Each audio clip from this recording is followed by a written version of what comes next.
Hello YouTube friends, my name's Terry and this is the Creative Bush Homestead. Well, I have done videos to try and catch up with the week that's gone past so quickly. So yesterday I sat and I actually did 3 videos and the dog barked, there were noises, there was notifications on my camera and I went, I can't do this. This is just too hard. So I decided to have another go today.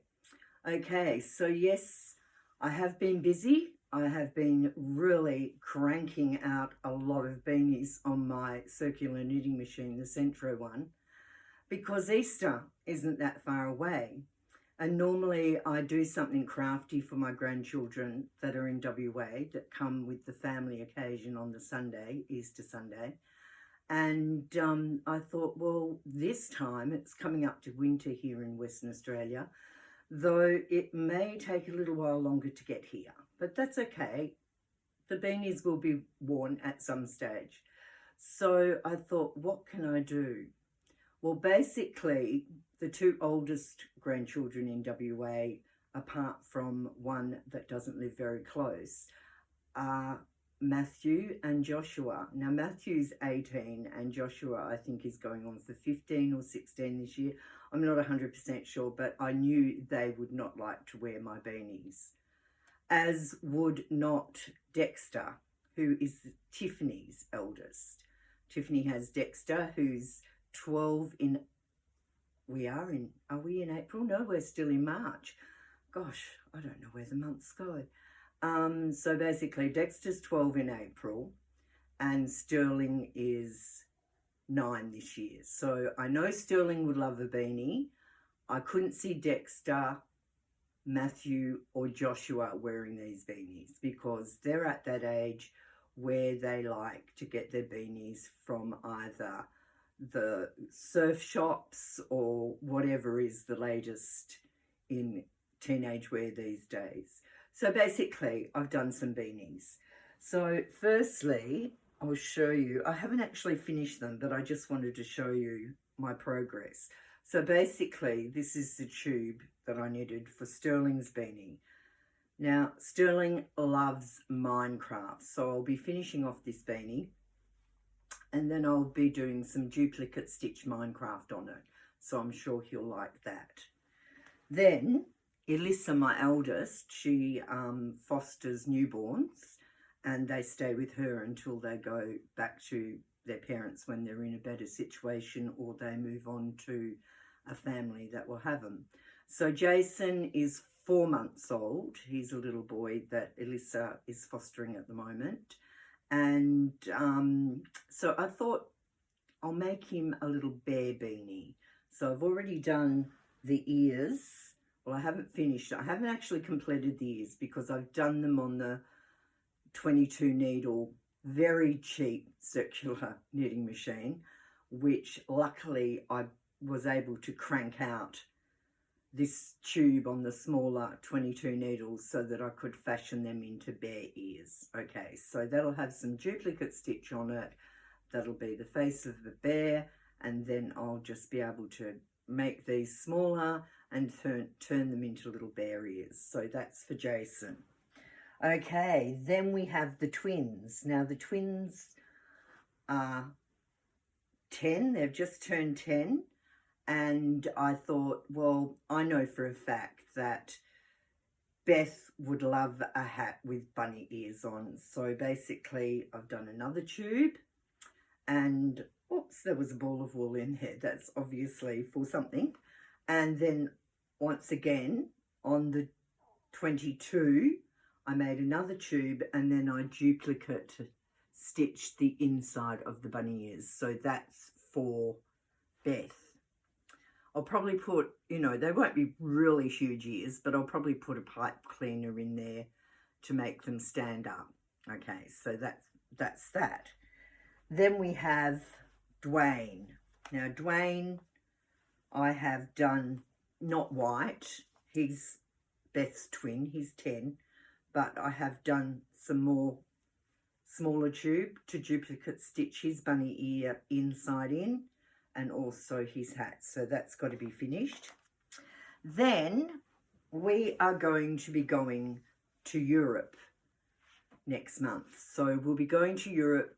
First, we'll be going to Germany to see my number 5, Evan, who lives over there with his children, Alan, who's 7, and Joni, who's 5. And I thought, well, while I'm cranking out all these beanies, I might as well crank out something for Alan and Joni. So I've cranked out, and this was really good. Now, the other beanies were in acrylic because you really don't want them too warm in WA, because even though it does get cool enough to wear a beanie, it really doesn't get cold enough for wool. Acrylic's fine for this particular environment in WA, Western Australia, but for Germany, it gets very cold. So I've cranked out 2 beanies ready to do some duplicate stitch on. And this is actually done with a wool or yarn, because it's half and half. It's 50% wool and 50% acrylic, which will give the warmth but will be easily washed. And I thought I might do some like a Norwegian pattern in duplicate stitch on these. So I'll probably do this colour in duplicate stitch on Joni's. And I thought, pardon me going down to where I kept everything, and I thought this colour would be nice. Now at the moment, Spotlight, which is like, if you live in America or overseas, I don't know what you call it anywhere else, but I know in America, one of their largest stores for craft supplies and yarns and things like that is called Hobby Lobby. So we don't have that here. We have a store called Spotlight that is Australia-wide, and they have their own brand of wool, and it's called 4 Seasons. So this was 4 Seasons half and half, and just recently it was on special, so that was a very good buy. Normally it's about $10. I think I got it for about $6.50 a ball. So that works out to be very economical for such lovely yarn. It's just beautiful. It's soft. It looks like it's easily worn, and the Centro 48, just absolutely loved it. It just had such a beautiful tension. I do tension it a little bit harder because I like my tension tight. And I just thought, wow, look at that. It just turned out beautiful. The acrylic was pretty good. That was basically any old acrylic I had lying around, because I do have quite a hoard of yarns, both wool that I've spun and acrylics that I've bought over the years. And these balls were 4 Seasons pure 8 ply, and they are an Australian wool. The thing with Australian wool is that they aren't made in Australia or dyed in Australia. These particular wools are made in China, unfortunately, but you know, that is what it is, and we import quite a lot of stuff from China. I mean, the whole world does, you know. It keeps prices reasonable. I love spinning my own wool, and normally when I spin my own wool, and I think in a previous video you probably saw some wool that I had on my spinning wheel, which was 100% merino. In the future, I would like to spin my own wool, but need more of my own wool. And I'd really like to learn to dye, actually, but I'd like to learn to dye with natural colours, you know, colours that you find in beetroot or gum leaves boiled or whatever. I really want to go down that road eventually. But for the moment, while I'm using the circular knitting machines, I thought this was just a great idea, so that I had gifts for the children when I got to Germany. So that's what I've been doing with most of my time. Now, the thing is, living where I live, I'm not easily able to get everything I need. So basically, I have a lot of things that I've accumulated over the years a lot of different crafts that I've started and stopped and picked up, and UFOs. We've all got UFOs, but at the moment I'm really into knitting. I love knitting. I'll just sit there and, you know, knit, and normally that's socks. Now I'm knitting socks at the moment, and these are actually for me, for when I go to Europe. So I've finished one, which I'm quite happy with. That yarn actually is, I think it's 95% wool and 5% a polyamide, which is an easy wash. It's beautiful. And I bought it online from Love Crafts in, I think their main branch is in England, and it's called Paintbox, and it's a beautiful wool to knit with. I love the self knitting Beryl. I quite like the stripes too, when I can find the stripe one. I often knit a lot of socks that I give away in this particular yarn, and yeah, love it. I even chuck them in the dryer and they've never shrunk.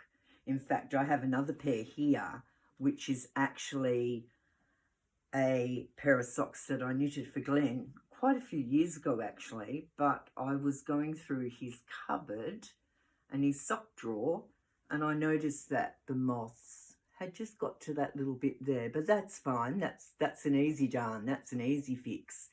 And oh goodness me, you never guess what I've just found.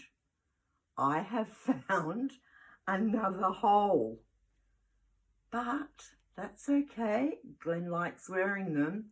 I can darn that. I've actually ordered a mushroom darner, because you may have seen in previous videos, if you didn't, I have been darning my girlfriend's tablecloth that she really loves, and it really is a lot of darning, but I love doing it. But I found it difficult without a mushroom.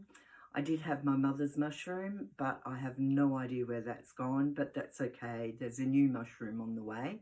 Unfortunately, it won't probably arrive until after we have left for Europe.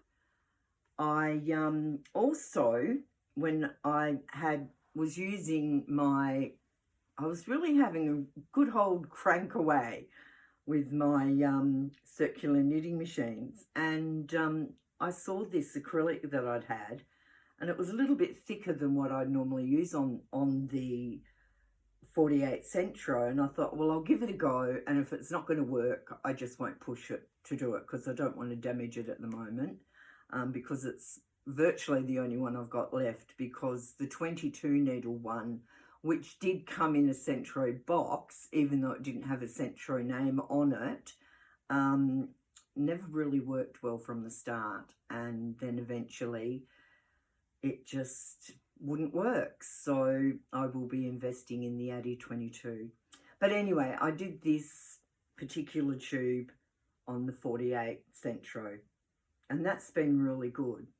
And I thought it came out really well, even though the knitting isn't perfect in some places.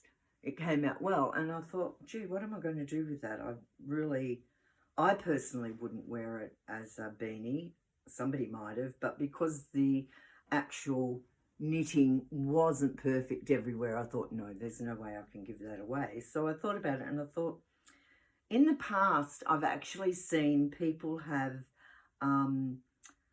wool carriers and their knitting carriers where they have it on their wrist and there's a band. So I thought, well, that's a good idea. It's big enough to carry yarn in, and a pattern, or, you know, the socks or whatever I'm knitting, as long as it's not too bulky, which will be mainly socks. And so I crocheted a little wristlet for it to put my wrist through, and then I crocheted a top to it and made holes for a drawstring. So I actually put 2 drawstrings. Well, it's 1 drawstring, but it's doubled, because I find then you can pull both drawstrings and it comes together. Well, it should. It does, but it's just the way I'm doing it at the moment. But sure. So basically, I have my yarn in there, which is the Love Crafts that I got. Well, it's Paintbox from Love Crafts. So yeah, so I just thought, well, while I'm sitting here having a little bit of a chat, I might just do a bit of knitting. So I'm doing the heel at the moment, which is, I think they call them short row heels. Yeah, I quite like the short row heels. I know that there's another heel that you can do, which is very similar to Kitchener Stitch, or sorry, it's not Kitchener Stitch. Kitchener Stitch is basically what I finish off my socks with. It's more like when you taper, you know, when you use your decreasing and you taper the toe in, and this actually is very similar to that, so that becomes a heel, so you knit it that way. But I haven't actually tried that, and I'm pretty much the easiest for me is the best, and because I know the short row, that's what I stick to. I sort of would like to do more patterns so that, you know, my socks would be a little bit more fancier, but I've seen a lot of patterns and they look quite bulky, and I thought, how would they actually go in shoes? So if I was going to do a pattern, it would be an overall pattern that wouldn't affect the feel of the sock on your foot in a shoe. So that would be my next try. I like doing patterns on cuffs. I think they're very cute. So I do that. And when I'm not using a self-striping or a self-Fair Isle yarn, I like to knit 2 at a time. So knitting 2 at a time isn't that difficult for me. I find that doing the actual ribbing and the top part is fine, and so is from the heel to the toe. But when I get to the actual short rows, I just can't get my head around it on, you know, one set of circular needles. So what I basically do, and I know you can do this with 2 sets of circular needles, but that would be just pushing my poor brain a little bit too far.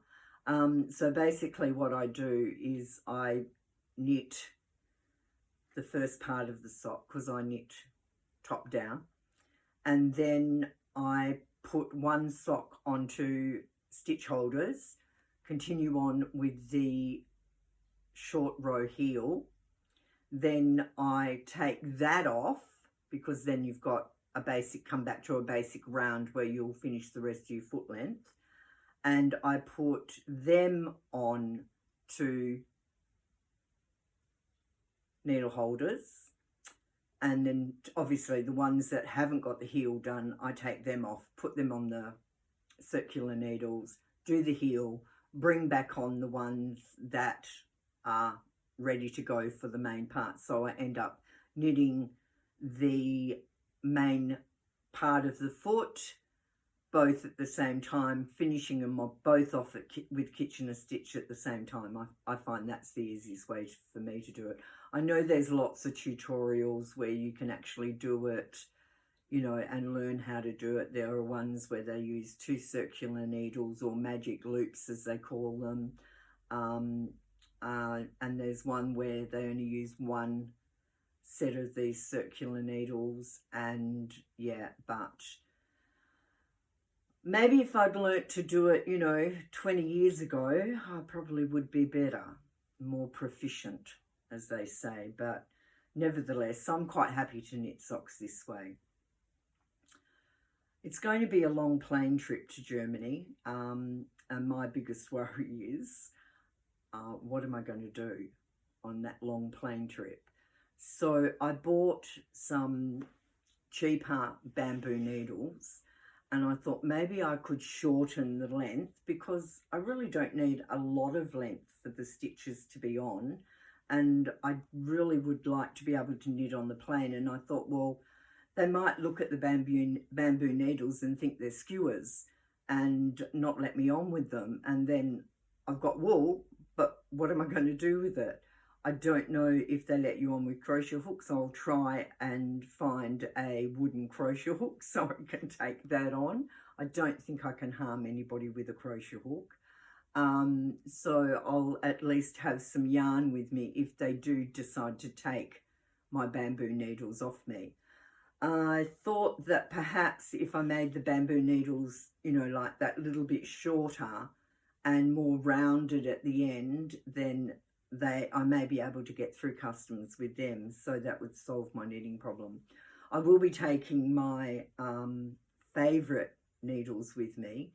These particular ones that I'm using are higher, and I think they're stainless steel, and I just love knitting socks with them. They're just so comfortable. They slide through the wool beautifully. They suit my tension. And yeah, I've tried many different brands of circular needles. I use Addy Click Clacks, I think they're called, in the larger sizes. I find them quite lovely.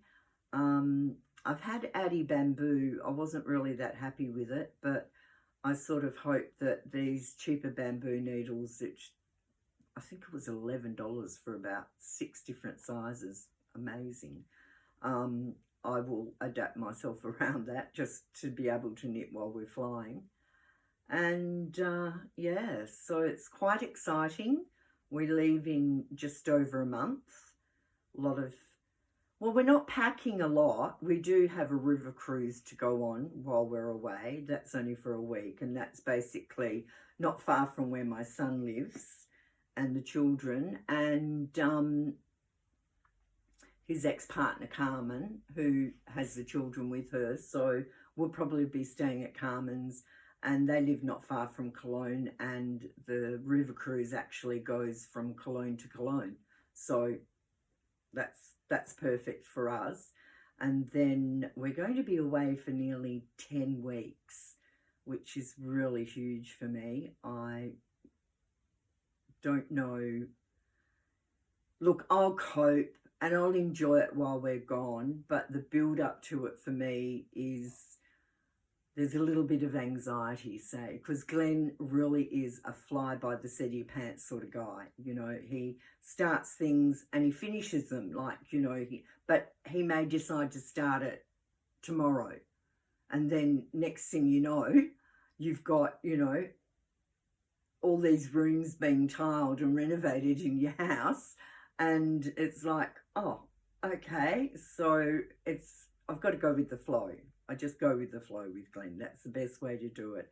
And he's very accomplished. I mean, he built this house in 10 months, and it's a huge house, and accommodated me and the youngest 3 children as well as himself. While he was building, we lived in the shed, and I made that quite comfortable. I used all our furniture as like room dividers, and, you know, the boxes as more room dividers. And yeah, apart from the fact that it got very, very hot in the summer, and he did start the build.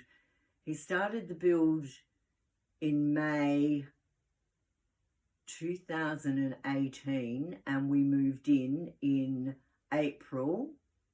Was it April?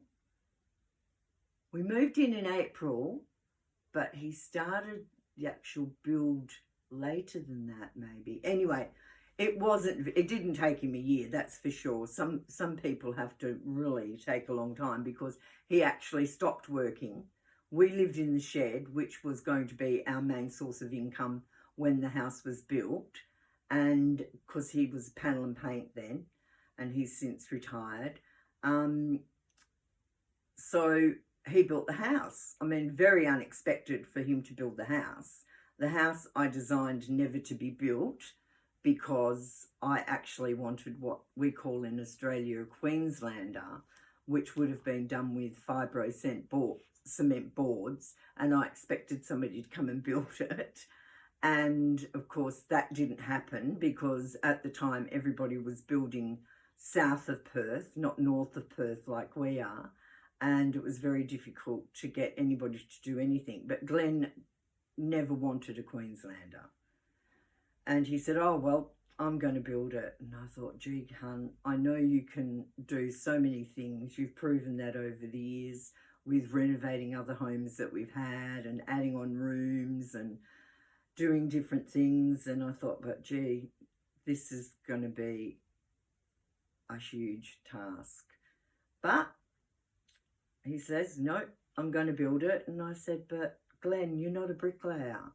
It takes a long time to learn how to lay bricks, you know, and the design that I've done, and I actually did draft it out, but I did it, as I said, to sort of not be built because I wanted a Queenslander. I thought there's no way we could afford anybody to build this house. And isn't this typical? I hate yarn baths. And this is what happens, unfortunately, sometimes with pulling from the middle, which I prefer to do. And I've just sort of, hopefully that's untangled it. And anyway, getting back to talking about Glenn and building this house. And I thought about it and I thought, well, once Glenn gets something in his head, he's a doer. He'll do it. I know he'll do it. So I looked at him one day and I said, Glenn, did you play with Lego when you were a child? Now I've gone and tangled myself up in the wool. And he went, yeah, sort of like Lego. They weren't actually Lego, but they were, you know, like Lego blocks, but a bit bigger. And I said, well, what about limestone blocks? What about having a go with doing limestone blocks? And he thought that was a brilliant idea. And he did it.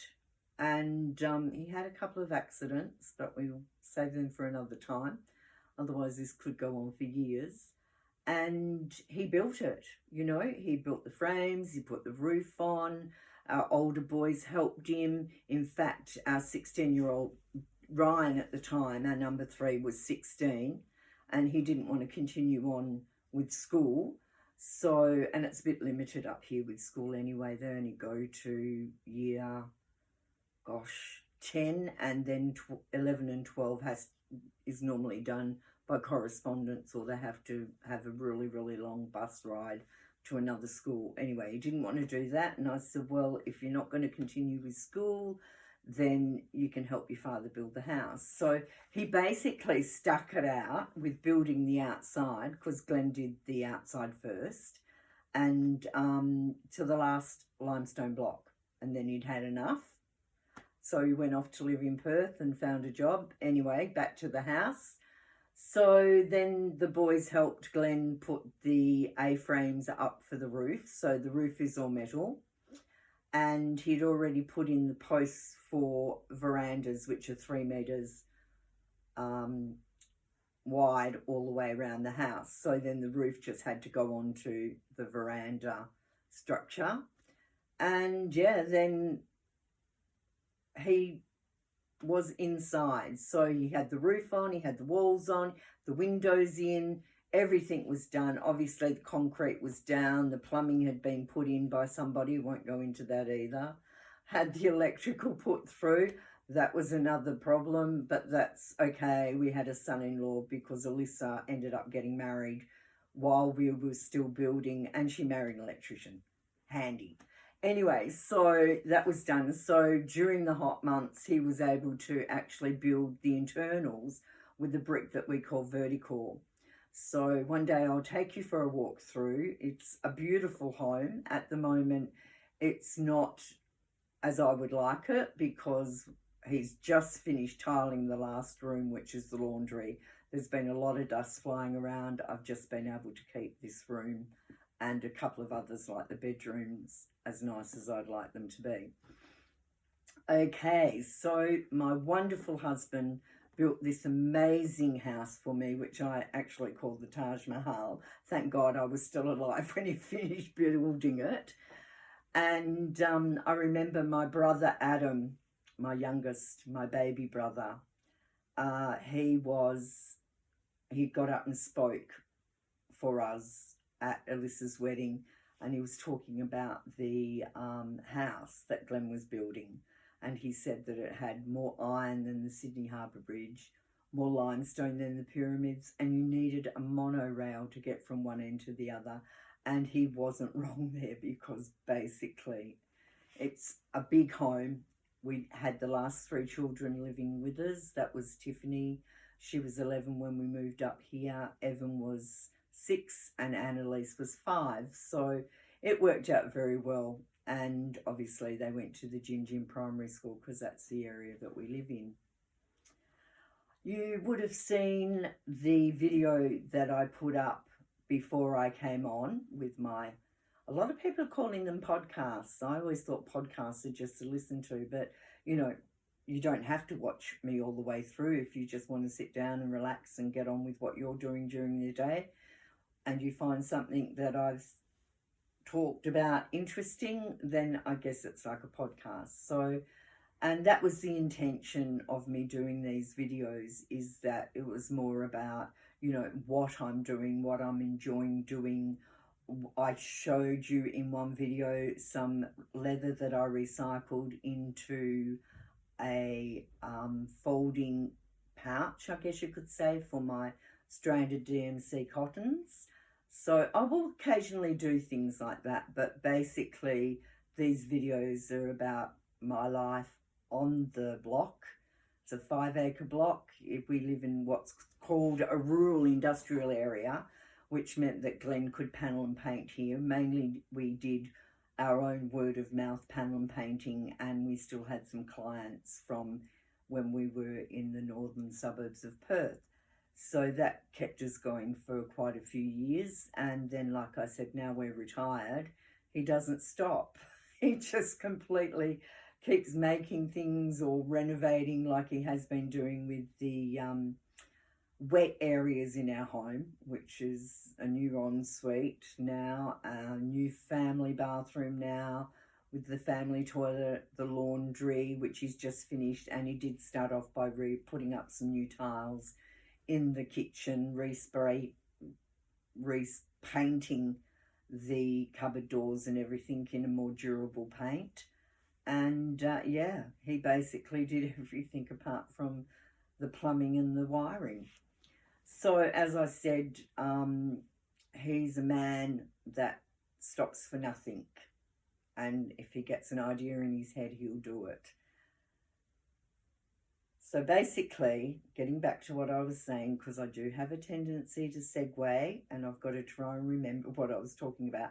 I was talking about the little video clip that you will see before the start of this particular video podcast, whatever they call it these days.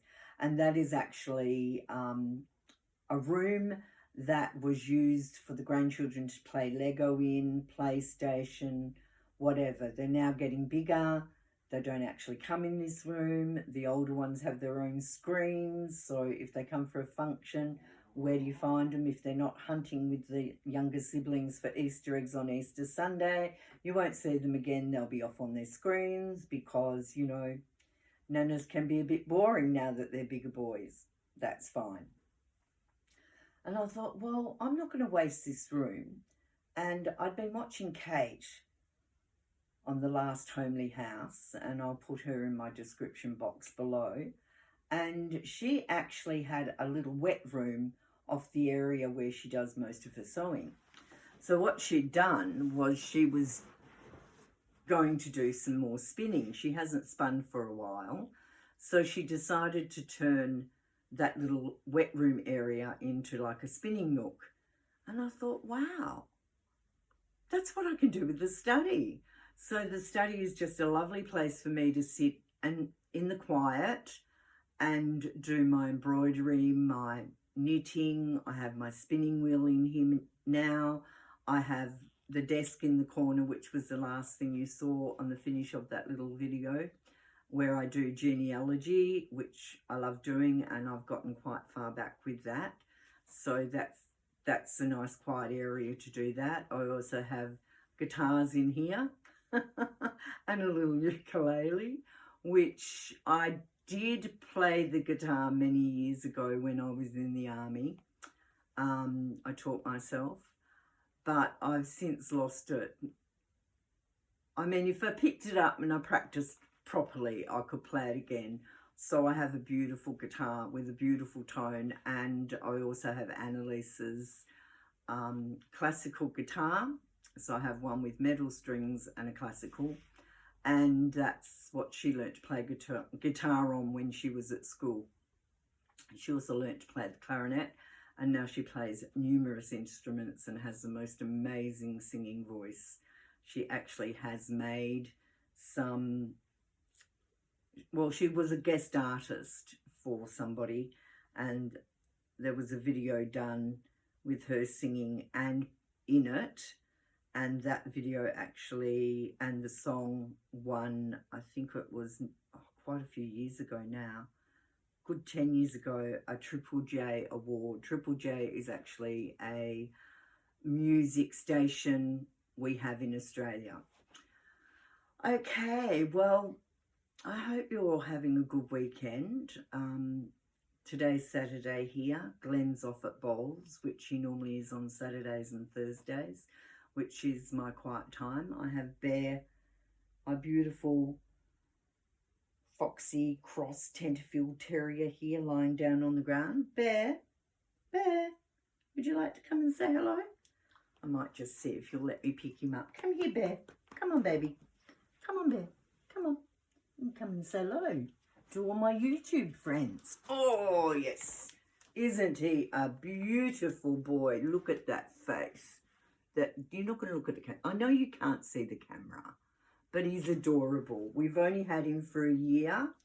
We actually adopted him from a young family, so he'd grown up with children. And they unfortunately had to move somewhere where they couldn't have animals. And, you know, they wanted a good home for Bear, and we turned out to be the perfect fit. And he's adored, aren't you? Your mummy's boy. Yes, you love your mummy. Don't lick off all my makeup. But he is. He's adorable. He is fitted in so well. He has travelled with us over east in the caravan. Very well behaved. And yeah, and tomorrow we're going on a little bit of a long trip because we actually sold our 23-foot caravan. Glenn had a bit of an accident with it. Not that he damaged that. You want down again, darling? Okay. Not that he really damaged the caravan very much. That was an easy repair. But he was finding it difficult. You know, he's getting older now, and he was finding it difficult, you know, putting it into areas where we normally do a bit of free camping. And he got stuck in an area, didn't realise it, you know, ripped the side of the caravan, basically only one panel because it's a panel caravan. It's not what they call a flat slab, which is fiberglass. And in the process, he was trying to rip the tree away. And unfortunately, he ripped open his hand quite badly. If you're Australian, you will know that the Nullarbor Road, or the air highway as it's called, is pretty well far away from anything and anywhere.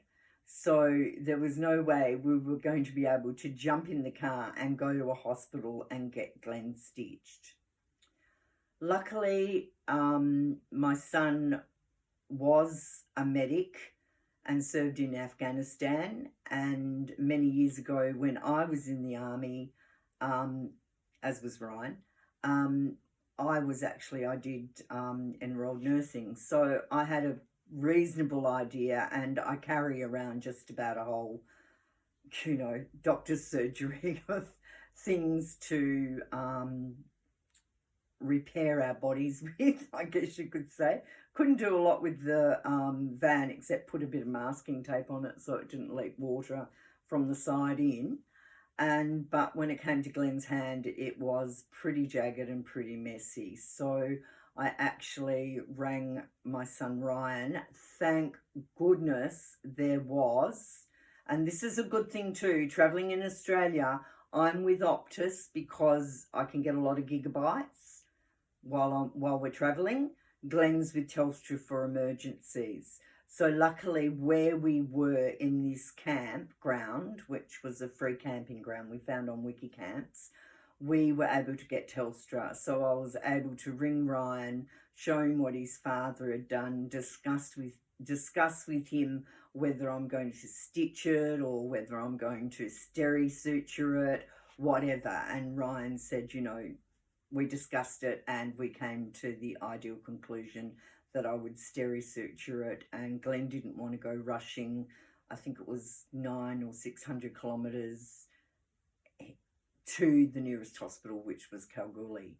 And I actually think it was further than that, because we were before, if you're Australian and you've ever travelled the Nullarbor, we were still in South Australia, actually, quite close to the border, but still in South Australia. So basically I steri-stripped it together, which is like very thin little tapes that you can, you know, pull your wound together. Unfortunately, I didn't have any instant glue, and I wish I had, because instant glue, as long as it's a brand new tube, it's never been used, it's exactly the same as they use in hospitals for, you know, minor cuts and things like that. But anyway, so we kept it bandaged up, I kept it clean, I changed the strips and blah, blah, blah for 2 days, because he wasn't going to rush to a hospital.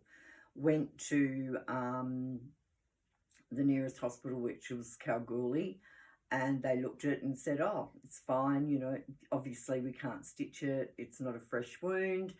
And now you can't even see where he did it, and it's a very fine line scar, and it all healed beautifully. So hence we decided no more towing around this beautiful 23-foot caravan, which I called the Penthouse on Wheels, because it was amazing, and decided that if we're going to do caravanning anymore, we needed something a bit smaller. So we decided to look for an 18-foot caravan. I wasn't particularly worried anymore if it didn't have an ensuite like the other one did, but we will be putting, you know, solar onto it, and we've got the pop-up shower and things like that, and it's got a full annex. So we're off to a town down south, which is about 4 hours away from us, and we're going to have a look at this caravan, which we think may be suitable, and if it's everything that the owners said it was, we will be driving back with the caravan to use in the future when we get back from Europe. Glenn loves gold prospecting, and we go gold prospecting in WA in a town called Kew, which funnily enough is next to a town called Day Dawn, where my great-grandparents were married, and I think they had 2 children there. I know my grandfather wasn't born there, but they had 2 children there, and he worked in a mine called the Great Fingal Mine, and the offices to that particular mine are still there, and I was fortunate enough to go in there once and actually know where my grandfather worked, because there was the smelting area where he did the amalgamation. Great-grandfather. Okay, so this has been a longer video than normal. I like to keep them 30 minutes, but I've told you a lot, you know. I've told you a lot about, you know, the house and my husband Glenn, and a bit about my children and why we're buying a smaller caravan. So we're, like I said, we're off to this town called Yallingup, which is south of Perth, not far from a very famous surfing spot called Margaret River, about 40 minutes from Margaret River. So it'll be a nice drive, and we'll slow drive home if we have the van with us and enjoy a night on the road. And yeah, so next week, when I hope to do another video that I'm not going to stuff up 3 times and get frustrated with it, I don't know what I'll be talking about or what I'll be doing. Could be doing anything. I have so many crafts on the go. Anyway, like I said before, I hope you've had a great weekend. I've really had a great time sitting here with your company, talking to you, because sometimes it gets a little lonely, and I feel like I've got some friends when I'm sitting here talking to you. So have a really, really great weekend, or what's left of it. Stay healthy and happy, and I'll see you in my next video. Bye for now.